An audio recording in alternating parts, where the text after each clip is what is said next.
Hello everyone, welcome to episode 21 of Tax Talk with Ethan Rooshock. So we're back after a week off last week, and tonight's topic is the world of NFTs, but I'll jump into all of that in a minute. So as always, I will start with our pre-show quiz for those that are slowly starting to join. So we've already got Chris is here. G'day Chris, how are you?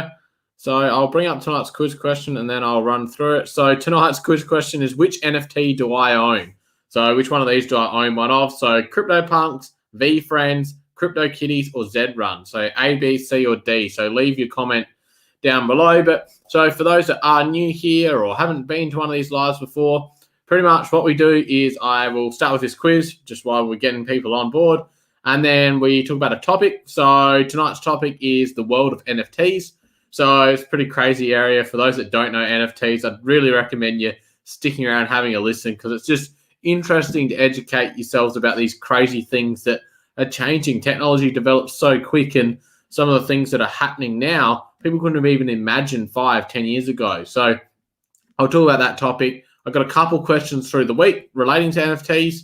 But then if anyone wants to ask any other questions, drop them in the comments. They don't have to be about NFTs. They can be tax, crypto, business, accounting, anything like that, personal finance, something about me personally, YouTube, anything like that.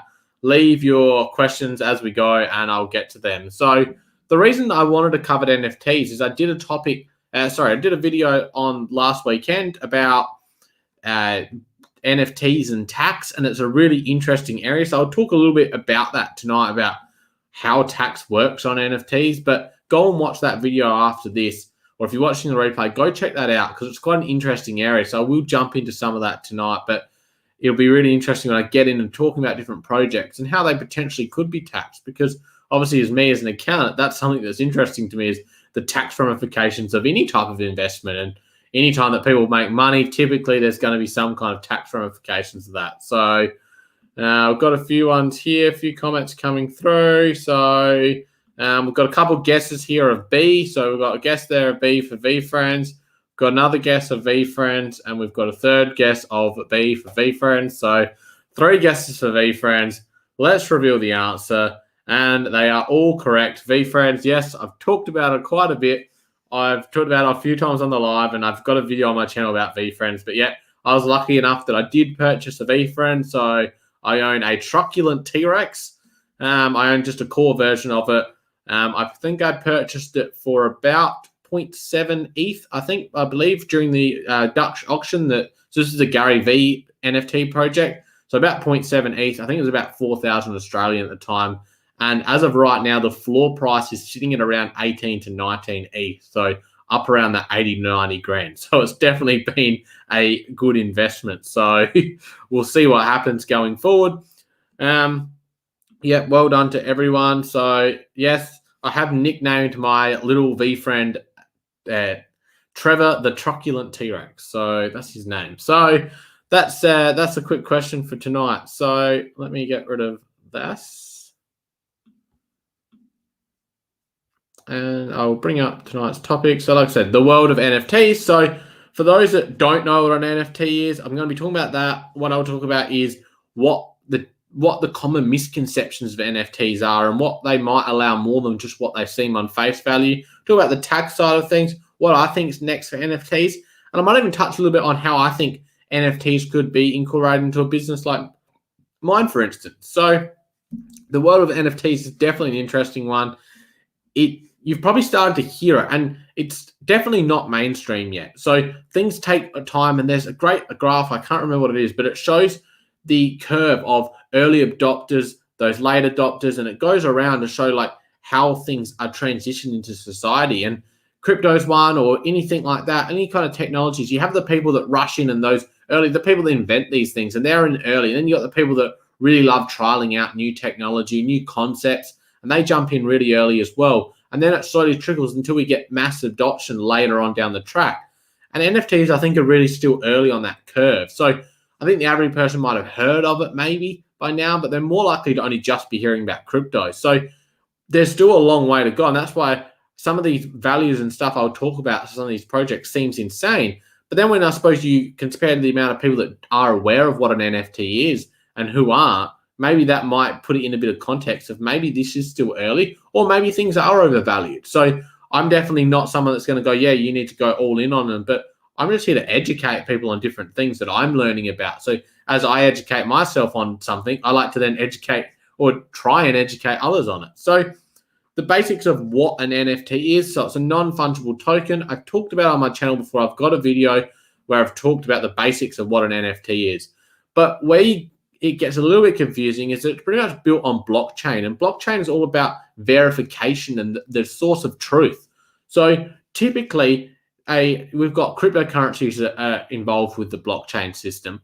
But NFTs are something that allows that within this blockchain system, it can have something attached to it. So a smart contract, a graphic, a JPEG. So all these different things that can be attached, and that is what an NFT is. It's a non-fungible token.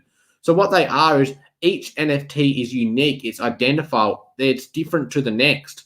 So you could have something like different projects. And I'm going to drop different project names, but I'd highly recommend you go and have a look into some of these projects just to discover a bit of what they are. But something like CryptoPunks, there's 10,000 CryptoPunks. These are little punk figures. They're drawn. They look like they're made on Microsoft Paint. Like they're not an overly complex graphic design or digital art as such, but each one is different. Or then you've got other projects like VFriends, where so I own a core truculent T-Rex, and there's 20 other core ones, but mine has a number, mine has a value, that is mine. I can verify that with my digital wallet, and I can verify that I own that one, and that is different to the other people that own those. So each one is unique, unlike something like a Bitcoin, where all Bitcoins are the same as such. When it comes down to, if I was to give you one Bitcoin, then you could trade an exact same of Bitcoin back to me, and they mean the same thing. Whereas NFTs, each one is unique. They're non-fungible. So quite often people refer to an NFT as digital art because typically a lot of these projects are initially based on an art piece, and they're not traditional art in the way. While some traditional art is becoming NFTs, quite often a lot of these things you look at and go, well, why is that worth that? That looks really basic. That looks like a child could draw. If you have a look at something like, a lot of them are like bits, like so old style graphic design. So they do look like they might have been made in Microsoft Paint. Like they've got that really basic thing. We've got something like VFriends that Gary Vee hand drew these. Now these are doodles that you would see a teenager draw, a child draw. Like they're not necessarily really high level art, but art is very subjective. So but there definitely goes more to what an NFT is, and it's not just about the art. The good thing with NFTs and the really exciting thing is that they've got these smart contracts to link to them, so there can be layers beyond what the NFT provides. And that's where I want to get into that. This is where people get a little bit confused and they go, oh, well, why does that mean anything? Why is that valuable? Or they get into and going, well, if it's just a picture on a computer, why can't I just save that and say I own it? And I mean, the most simplest way to explain that is, well, for instance, if we're going to talk about something that is purely art, it has no other utility to it. But if we look at something like the Mona Lisa, well, that has value. That is the original drawing. But you could go to an artist and they could recreate something similar, or you could download a photo off the internet and hang that up on your wall, print it and put it on the wall here. But would that be as valuable as the one that's sitting in the museum? No, because that's not the original. But the cool thing about NFTs is with those photos, how can we verify? Obviously, we know where the original is, for instance, but how do we actually know? If I look at that, how do I know? Whereas the cool thing with NFTs, it's all on the blockchain. So I can prove that, yes, this is in my wallet. I'm the wallet owner. I own that NFT. So that's a really interesting thing. But where it goes beyond just digital art is the access and the utility that some of these NFTs can have. So well, let's look at something like VFriends, because that's the example I'll keep coming back to. But so my VFriend I own allows me access to 3 years of VCon, so a conference. So I've got, that is my access to that. That's my ticket. So by me owning this NFT, that is like me being able to go to this event. So that allows me 3 years of access. So that has a value. Then obviously we've got NFTs. So the Gary Vee project's really good because in VFriends, he's done a lot of different utility in tokens. So they all give the value to go to the conference. But then there's other ones that are access tokens. So you've got access for things like, I think there's a Hangout Hawk where you can do a Google Meet with him or a Zoom meeting or something like that. You've got ones like, I think it's a Courtside Cat, I believe, off the top of my head, which is an NFT where allows you to go sit courtside with Gary Vee and watch a New York Knicks game. So you can see by these NFTs, by verifying the ownership, and that's what the cool part about the blockchain is, you can verify an ownership of something, they can have other things attached to them. So I think that's a really exciting thing about NFTs is, well, how can people incorporate them so they do have value, and that value could carry forward? And the cool thing is that if you don't want that, so if I don't now want my ticket, so if I'd gone and bought tickets to, if Gary was doing VCon and it was just something where I went and bought the tickets, I could have gone and purchased those tickets, and that would be, if I didn't want to go, I'd have to see whether I could be eligible for a refund maybe, etc.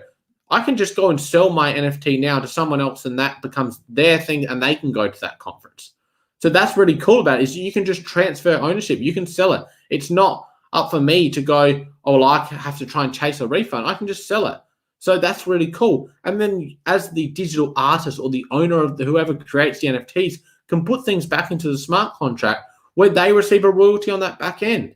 So an artist could sell their song via an NFT. When that gets sold on the secondary market, the artist could still take a 10% royalty, for instance, which is really cool. So got a comment here. So real world use for NFTs such as tickets will become the primary use for NFTs in the future. I think that's very true. I think the utility attached to NFTs is going to be something that will be really important to see the long-term success and to see that mainstream adoption. So if you go to a concert and you buy it via an NFT, you can now show people, oh, in my wallet that, yeah, I attended that conference. I attended that concert. I attended that sporting event. And that may have some intrinsic value. It may have some value. You look at people that go and sell concert tickets that they've been to on eBay. Sometimes things have value that you don't expect. What about the first NFT concert that happens? Would people like to own the ticket to that in their digital wallet and display that potentially in the metaverse going forward? Like, it's crazy when people just dismiss something. So what I'm trying to say, and it's not necessarily to say, and won't be long until people buy NFTs through trust. Yeah, I think there's going to be a lot of different ways that people hold these things through and start to look at ways. People may buy an NFT that they think is going to give recurring rewards, and they want to buy that through a trust that then gets passed down to children or future generations, etc. So it's definitely all about that more than just digital art. It's all about access and verification and that blockchain technology, and it all works in well. And I think it's hard sometimes for people to understand that until they see real world cases of it actually happening. So again, I keep coming back to Gary Vee because he talks about it a lot, but he's launching a restaurant where to get into the restaurant or to be a member, you have to buy the NFT. And these are all the crazy things that I think at the moment people really don't understand where this could go. And they're just seeing it as, well, that's just a JPEG. I can just save that JPEG. Why does that mean anything? But the access and the utility is what makes the value at a lot of the times. And I think the hard part with understanding this is some of the crazy valuations of some of the NFTs. So like I said, the one I've gone has just significantly increased in value, and that sometimes doesn't logically make sense to people. CryptoPunks, I think the floor of a CryptoPunk is around the 70 to 80 ETH. So we're looking at probably $250,000 to $260,000 Australian, which is really hard to understand where that value comes from. But there are a lot of things inside it that value doesn't necessarily make logical sense. And sometimes being the first project, so CryptoPunks was one of the first Ethereum-based NFTs, and therefore does being first give it that additional value. So I think it's some of these things to consider. So it's definitely an interesting world, and that definitely leads into the video I did the other day talking about tax and NFTs. And because every project is so different, it's going to be really interesting what kind of things come out from the ATO about this. What they've released now is really broad, kind of saying that NFTs are going to be treated like cryptocurrencies, but I don't think that's going to hold up long term. I think things are going to have to be different, because I don't think that just works, because some of these projects have different ways that they produce income value back to their holders.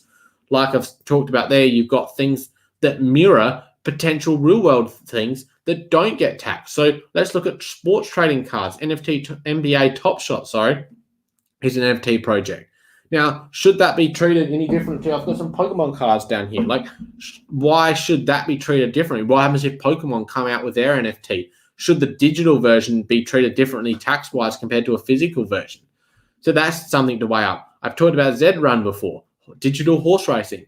Now, should digital horse racing and digital horse breeding and ownership, should that be treated differently to someone who then goes and does real-world horse racing and real-world horse breeding? Or what about someone that gambles on horses? Is that where it falls? If Zrun brings in the ability to gamble on it. Well, does that fall into that? Or is this a game? And therefore, should it be treated like a game? So it's kind of hard to then imagine how they go, well, that's just going to be taxed like Bitcoin, because I don't think owning a Z horse is anything like owning a Bitcoin. That's my opinion of it. I think it's going to be an interesting thing. So, Chris, imagine Pokemon and NFTs. That would be crazy. It's going to happen. I can almost guarantee one day there'll be a Pokemon-based NFT. It's got to happen.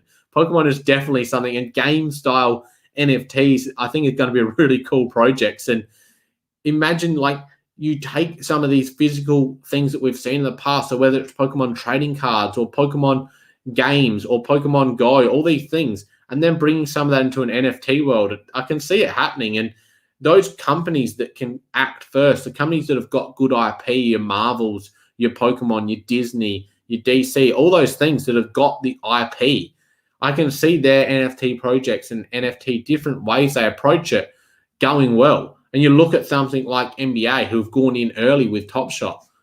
That is a use case. Why is not every sporting association going to eventually have an NFT project? And I feel the others have tried. And there's going to be NFT projects that fail dismally, and people are going to lose money on them.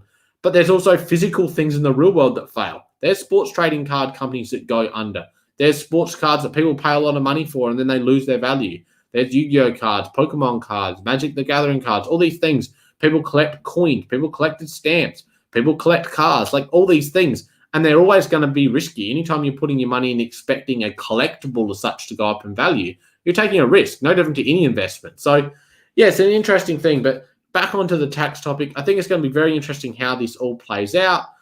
And I think there will be more guidance. There'll be more private rulings. And, you know, I've spoke directly to a few clients about some things they're looking at doing, because obviously NFTs and tax then go into, well, are people going to incorporate NFTs in their business, which I'll talk about in a minute, but how does that get taxed? And there's lots of different challenges, but I think it's still early. And I think we're seeing the same with crypto, where the ATO are releasing more stuff about that, and there's more information becoming available on how different crypto projects are taxed, how different aspects of that are taxed, staking, mining, airdrops, all those kind of things. I think we're going to see the same with NFTs, because I think they wanted to get something out the ATO, but I think what they got out wasn't the right wording, and I don't think that's going to match up well. But I think we will see more development in that area over time. So it's definitely an interesting area. So I'll jump into the other area I wanted to touch, which is what's next for NFTs. So like I said, I think there's going to be a lot more businesses and a lot of people that start their own NFT projects. A lot of these NFT projects, I'm thinking, trying to become CryptoPunks, trying to become Bored Ape Yacht Club, all those kind of things. And I think a lot of them will fail. I think, unfortunately, a lot of people think, oh, well, we'll just create an avatar-styled NFT that everyone's going to put their profile picture on Twitter. It's going to take off and it's going to be worth, $20,000 minimum ETH. And I just don't think that's going to happen. I think a lot of those projects will fail. They're not really things that I'm interested in. I'm much more interested in things that have got utility or access or things like that, because I think that's more valuable in the long run. I think some of these OG projects could be successful, and I think some of them will, but I think they're going to dip. And so, just for example, with VFriends, yesterday, Gary Vee was making the announcement. The floor price in one day went from 18 ETH up to, I think, 23.5 ETH, back down to 18.5 ETH. So you're talking potentially $25,000 in movement for something there, 20% movements in a day. So these things are very volatile. Same with crypto. You're investing in things that have potentially got high reward, but that means they're normally high risk and they're normally going to be volatile. So if you can't handle that volatilization of the asset, then definitely don't do it, because a lot of these are requiring big lump sums. Do your own research. Spend a lot of time in the Discords doing research, whether it's on YouTube, whether it's articles, speaking to people that have invested in these things before you go and put your money in. And don't just do it because you hear other people doing it. It's like any investment. Definitely consider that. So some of what's next is, like I said, I think it's going to be really interesting how day-to-day businesses implement this and how long that takes. So I'm thinking about ways that I could implement NFTs within my businesses. So that's straight away. People are starting to think. And it goes beyond some of these things that I've talked about. But what about a restaurant that goes, okay, we're going to sell the golden nugget, and that's going to be in NFT, and we're going to give 5 golden nuggets, and we're going to sell them. But whoever owns that golden nugget gets unlimited nuggets for life. And they go, wow, like, think of the publicity that could create for the first place that does that. And then this person goes, you know what? I've had my servings of nuggets for the year. I'm going to sell this NFT. I don't want it anymore. I'm going to sell it to someone else. And they recoup. And that restaurant recoups a royalty on that end. So you can see how, and then there might be a silver nugget that gets you 10 free nuggets once a week. Like, there's different ways that these things can be implemented. What about a ban that somehow, and these things have a lot of legal implements, so I'm not saying all these things are practical right now. But you got a band that releases their first album via NFT, and they can see those loyal fans that have been there with them from day one. And in 10 years' time, when they've hit mainstream and they're chart topping and they go, you know what, we're doing a concert free of charge just for those people that purchased our initial NFT, our loyal things. See, this is the kind of things that I think could happen. So you're thinking retail. Okay, why don't they sell an NFT that gives a lifetime discount? These are all the different things. And they could be also then tied in with characters and IP and digital art. All of these things could tie in and create multi-layers of value that you've got potentially an art piece on top of a smart contract that gives utility, access, royalties, value, all these different things that can combine to increase that in value, but also just reward the digital artist, the creator, the business, as well as the people that sell. So yeah, there's lots of cool things I think happening in the world of NFTs, and it's definitely something I will talk about more on the channel.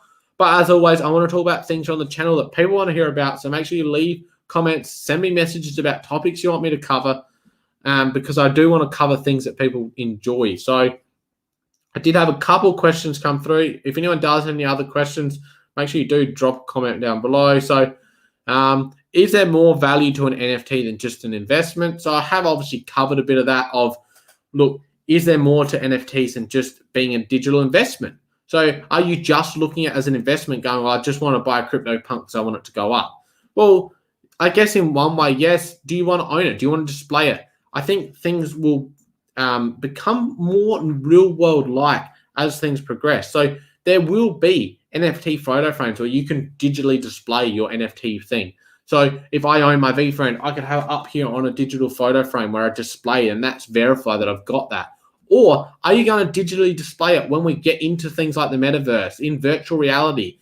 Are you going to have your virtual reality house where you can display your metaverse and your NFT projects? These are things I think are going to happen. Like, virtual reality is coming, and what's something that people like to show off in real world? Assets. They like to show off, collections. They like to show off art pieces. They like to show off cars. People like to show that social proof of what they own. And I don't see any reason why that doesn't then happen in a digital world, especially when you've got blockchain that can verify that. So, and then obviously more value to an NFT than just an investment. When I've talked about things that give access, conference tickets, access to people, access to events, all those kind of things, well, obviously that holds a value. Now, sometimes that value doesn't match up exactly with the value of the project. Quite often these projects are worth a lot more. So for instance, again, VFriends, those conference tickets for 3 years of a conference wouldn't be worth anywhere near what the floor value of the NFT is at the moment. But it's more than practical for something to have multiple values that make up its final value. So, and then the other question I had was, when did NFTs start? So I believe the first NFT was minted back in 2014 from memory. CryptoPunks, like I said earlier, was, I think, the first, I don't know if it was the first mainstream NFT project on Ethereum blockchain. So Ethereum is one of the biggest blockchains there is. I think it is the biggest blockchain. And I think that was late or mid 2017. So that would be what I would class as like the first mainstream NFT, as far as the one that's got the most attention at the moment. And so that was 2017. So we're talking 4 or so years. So you can see that, and it lay dormant. I personally hadn't heard of NFTs to the start of 2021. So that was only 9 months ago. I think it was probably February. It might have even been that when NBA Top Shot was taking off that I first really heard of NFTs. So I think and that would be the case for a lot of people. So there was a lot of those real early adopters in those first few years. But I'd say really mainstream, it's really only been in the last 6 to 9 months that people have started to really hear about NFTs, and their use case and their different types of uses really started to explode. So that's definitely an interesting thing. But yeah, it shows how quickly something can take off. But it also shows that when things do sometimes quickly take off, sometimes they can become overvalued very quick, drop that down before they do find their steady value. So yeah, that's definitely an interesting thing. So just a few more updates on what's going on with the channel. So back on a live this week. I'm still experimenting with what the live format's going to look like going forward. So hopefully I will come up with something soon. It's just been pretty busy and I'm working on that. Got a video coming out on Sunday. So that'll be about negative gearing when it comes to rental properties, investment properties.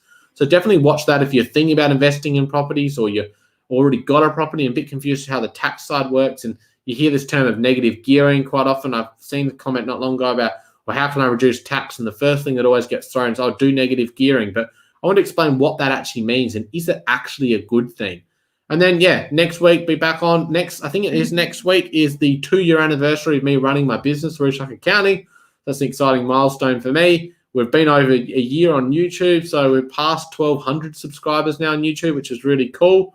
So, thanks, Chris. Always was a great content. Appreciate the kind words. So I think we're only about 300 or so watch hours off of the 4,000 watch hours. So some really cool things, and really appreciate the support across the channel. I do appreciate everyone that's tuned in for tonight's live. I won't keep you too long, so appreciate that. Make sure you go and check out some of the other content. Go and watch the old lives you haven't done. That'll mean the world to me. Appreciate everyone being here, and I'll talk to you guys again soon.